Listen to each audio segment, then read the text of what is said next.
नमस्कार दोस्तों, स्वागत है आपका हमारे चैनल अमेजिंग एजुकेशन न्यूज में। दोस्तों, अनुदेशक मानदेय 17,000 पर सरकार ने अब सीधे सुप्रीम कोर्ट का सहारा ले लिया है। सरकार के इस एक कदम से ये बात तो बिल्कुल ही सिद्ध हो चुकी है कि हाई कोर्ट में अनुदेशकों के पक्ष में पूरा फैसला आना बिल्कुल ही तय था। अब सुप्रीम कोर्ट में होने वाली बहस, तारीख और बहुत सारी अपडेट को लेकर मैं सारी की सारी चीजें अभी आपको इस वीडियो में दिखाऊंगा, इसलिए आप इस वीडियो को एंड तक जरूर देखें। और साथ ही साथ मैं आपसे ये कहूंगा कि हाई कोर्ट में अभी जो भी हुआ है उसके बाद सुप्रीम कोर्ट की अब जो जिस तरीके से अब सुप्रीम कोर्ट में सुनवाई होगी उसको लेके आप लोग बिल्कुल भी ना घबराएं, क्योंकि अब जो सुप्रीम कोर्ट में जो सुनवाई होगी और उस पर जो फैसला आएगा वो निश्चित तौर पर फाइनल फैसला होगा, क्योंकि हाई कोर्ट में जीत मिलने के बावजूद भी सरकार जो है सुप्रीम कोर्ट का सहारा ले सकती थी। अब जो सीधे सीधे बहस होगी वो सुप्रीम कोर्ट में ही होगी।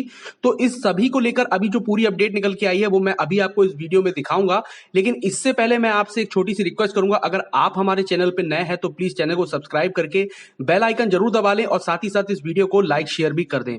तो दोस्तों, अनुदेशक मानदेय 17,000 पर जो भी कोर्ट में हुआ उसके बाद जो है सरकार ने सीधे सीधे स्टे लेकर अब जो है सुप्रीम कोर्ट का सहारा लिया है और सुप्रीम कोर्ट में अब अगली बहस होगी। इस चीज को लेकर जो भी न्यूज निकल के आई है सबसे पहले हम उसको पढ़ लेते हैं। ये एक न्यूज़पेपर की कटिंग है और इसमें लिखा हुआ है, परिषदीय स्कूलों में अनुदेशकों के मानदेय का मामला, 17,000 मानदेय का विवाद सुप्रीम कोर्ट पहुंचा। आइए जान लेते हैं पूरी इस खबर को।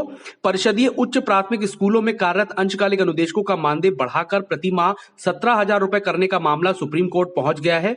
भदोही के अनुदेशक आशुतोष शुक्ल की अवमानना याचिका पर हाईकोर्ट ने 23 नवंबर को 17,000 रुपए बढ़ाने के आदेश का अनुपालन करने या मुख्य सचिव राजेंद्र तिवारी को 8 दिसंबर को व्यक्तिगत रूप से उपस्थित होने का आदेश दिया था। उससे पहले ही महानिदेशक स्कूली शिक्षा विजय किरण आनंद ने हाईकोर्ट के आदेश के खिलाफ सुप्रीम कोर्ट में याचिका दायर की।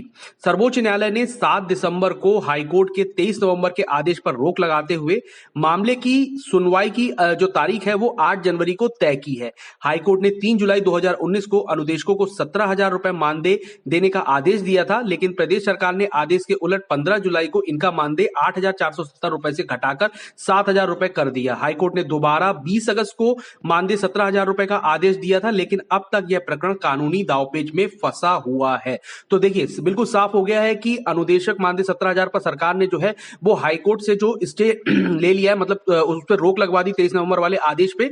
और उसके बाद जो अब अगली सुनवाई की डेट आई है सुप्रीम कोर्ट में वो 8 जनवरी की आई है। यानी कि अब 8 जनवरी को सुप्रीम कोर्ट में जो सुनवाई होगी वो निश्चित तौर पर बिल्कुल फाइनल सुनवाई होगी, क्योंकि उसमें जो भी आगे की डेट मिलती है या जो भी प्रकरण उसमें बैठता है वो बिल्कुल फाइनल होने वाला है, क्योंकि इसके बाद अब सरकार कहीं और नहीं जा सकती है। ठीक है, इसमें ऊपर और भी लिखा है, आरटीई के तहत 2013 में हुई थी नियुक्ति। निःशुल्क एवं अनिवार्य बाल शिक्षा का अधिकार अधिनियम के तहत सूबे के उन उच्च प्राथमिक स्कूलों में 2013 में अंशकालिक अनुदेशकों की नियुक्ति की गई थी जहां छात्रों की संख्या 100 से अधिक थी। इनका काम कक्षा 6 से 8 तक के बच्चों को कला शिक्षा, स्वास्थ्य शिक्षा एवं कार्य अनुभव शिक्षा देना था। वर्तमान में 29,355 अनुदेशक कार्यरत है।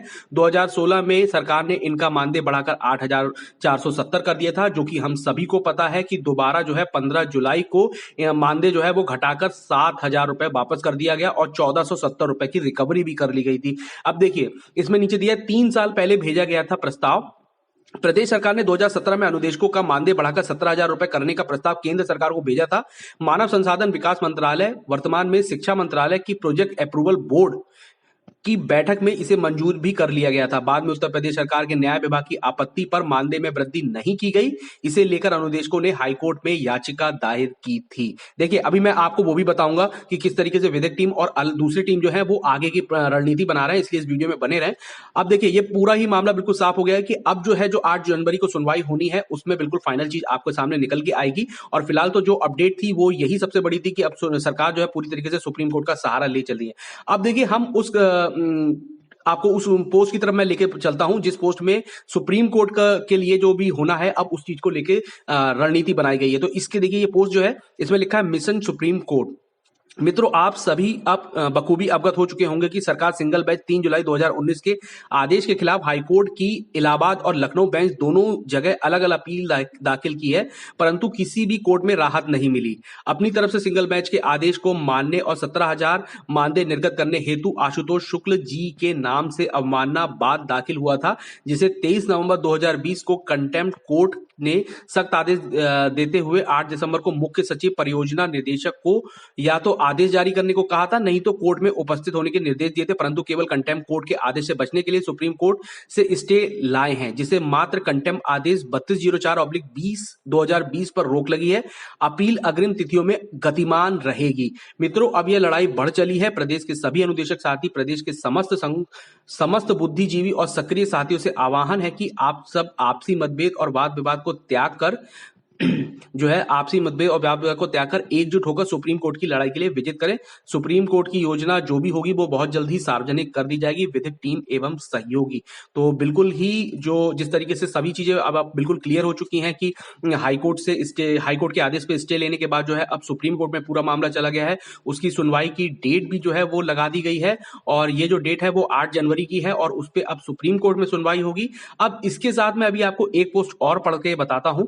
इसमें लिखा है, साथियों नमस्कार, जैसा कि आप सब अवगत हैं कि सरकार ने 7 दिसंबर की अपील की सुनवाई हेतु प्रयास किया था, किंतु कोर्ट ने सुनवाई नहीं हो पाई थी। कोर्ट ने उक्त अपील की सुनवाई हेतु 14 दिसंबर की तारीख नियत की है। उक्त अनुक्रम में 14 दिसंबर की अपील सुनवाई हेतु लिस्टेड भी हो गया है। केस कोर्ट नंबर 1 के न्यायमूर्ति पंकज मित्तल व सौरभ लवानिया की बेंच एडिशनल लिस्ट के सीरियल नंबर 7 पर सुना जाएगा। अपील जल्द से जल्द डिसाइड हो, अब ये हम सबके साथ सरकार की प्राथमिकता में है। ठीक है, इसलिए सब लोग एकजुट होकर इस लड़ाई को भी लड़े और जीते, जिससे सरकार प्रथम बैच की तरह ही डबल बैच में भी हार का सामना करे। धन्यवाद विधिक टीम एवं सहयोगी टीम। तो आपको यहाँ पे कंफ्यूज होने की कोई जरूरत नहीं है। जिस तरीके से मैंने आपको 2 पोस्ट पढ़ाई, पहली पोस्ट में जो विधिक टीम की पोस्ट थी वो आपकी सुप्रीम कोर्ट की लड़ाई से रिलेटेड थी। जिस तरीके से उन्होंने बताया कि अब जो सुप्रीम कोर्ट में हमारी लड़ाई होगी उस पर हम सभी को एक साथ होके एकजुट होके इस चीज का सामना करना है और अनुदेशक मानदेय 17,000 का आदेश जो है वो जल्द से जल्द जारी करवाना है। दूसरी पोस्ट जो ये अभी मैंने आपको पढ़ी वो 14 दिसंबर को जो अपील होने वाली है उससे रिलेटेड थी, जिसमें लिखा हुआ है कि कोर्ट नंबर 1 में और जो न्यायमूर्ति पंकज मित्तल और सौरभ लवानिया की जो बेंच है उसमें इसका कोर्ट जो केस है वो लगा हुआ है। एडिशनल लिस्ट में सीरियल नंबर 7 पर सुना जाएगा और इसमें जो भी फैसला आता है वो निश्चित तौर पे अनुदेशकों के पक्ष में ही आएगा और सरकार को जो है प्रथम बैच की तरह ही दूसरी बैच में भी हार का सामना ही करना पड़ेगा, क्योंकि अनुदेशक मानदेय 17,000 जो है वो न्यूनतम मानदेय से भी कम है। और इस चीज को लेकर सरकार के सामने कोई भी ऐसा विकल्प नहीं बचता है कि सरकार से सीधे सीधे सवाल किया जा सकता है कि 7,000 रुपए मात्र में आप किसी को कैसे वेतन दे सकते हैं, आप कैसे ही कोई जना 7,000 रुपए में अपना जीवन यापन करेगा, अपना परिवार चलाएगा। और इसके साथ साथ मैं अभी आपको एक चीज और बताता हूं कि अनुदेशकों के अभी तक नवंबर माह की ग्रांट को भी जारी नहीं किया गया है, जबकि आज जो है वो 11 दिसंबर ऑलरेडी हो चुकी है। मतलब इतना कम मानदेय होने के बावजूद भी जो है मानदेय समय से नहीं दिया जा सके। सभी जिलों के अनुदेशक बहुत परेशान हैं कि उन्हें मानदेय नहीं मिला है, इसलिए सरकार को बहुत जल्द से जल्द अनुदेशकों का नवंबर माह की ग्रांट जो है वो जारी कर देनी चाहिए, क्योंकि उनको कुछ तो इससे राहत मिलेगी। और साथ ही साथ अब इस कोर्ट केस में जो भी और अपडेट निकल के आती है वो मैं लगातार आपको अपने चैनल पे दिखाता रहूंगा।